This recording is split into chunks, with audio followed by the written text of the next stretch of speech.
இல்ல நீங்க அரசியல் சொல்றீங்க. இன்னொரு பக்கம் நீதிமன்றம் தீர்ப்ப கண்டிப்பா நம்ம மதிச்சு தான் ஆகணும். அதுல குறிப்பிட்ட சில வார்த்தைகளும் நீதிபதி பயன்படுத்தியிருக்காரு.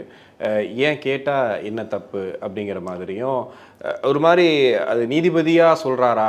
இல்ல வந்து அவருமே ஒரு ஆதரவா பேசுறாரா? அப்படிங்கிற மாரி ஒரு கேள்வி வருது இல்லையா? இல்ல நீதிமன்றத்தினுடைய தீர்ப்பையும், நீதிபதிகளையும் விமர்சிக்கக் கூடாது அப்படின்னு இருக்கு. ஆனா அந்த நீதிமன்றங்களும், நீதிபதியும் கொடுக்கக்கூடிய தீர்ப்பை ஏற்றுக்கொள்ளலாமா வேணாமாங்கிறது முடிவு பண்றதுக்கு நமக்கு உரிமை இருக்கு. இப்ப நம்ம நீதிபதியை விமர்சனம் பண்ண வேண்டாம்.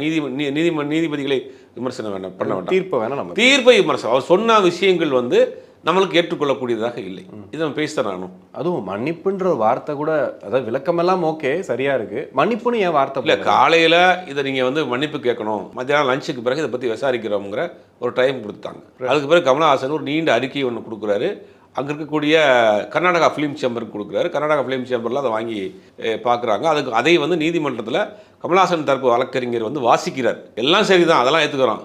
இதில் எங்கே மன்னிப்பு எங்கே இருக்குது, அதில் எங்கே சாரி எங்கே இருக்குது? இது வந்து ஒரு நீதிமன்றம் ரெண்டு பிரச்சனைகளையும் சுமூகமாக போகக்கூடிய விஷயத்தை ஏதாவது ஹேண்டில் பண்ணுவாங்கன்னு பார்த்தா இது அப்படியே வந்து இந்த பக்கம் தள்ளி விட்டாங்க. இப்போ நீங்கள் கர்நாடகா கவர்மெண்ட்டும் கர்நாடகா ஃபிலிம் சேம்பரும் கமலஹாசன் தரப்பு 3 பேரும் பேசி முடிவு பண்ணிக்கோங்க அப்படின்ட்டு இப்போ வந்து வழக்கை வந்து 10ஆம் தேதி தள்ளி வச்சுட்டு ஒதுக்கி விட்டாங்க. ஓகே. அப்போ இது ஒருதலைபட்சமான ஒரு விஷயமா இருக்குமோங்கிற மாதிரி தான் எல்லாருமே இன்றைக்கி பேசுகிறாங்க.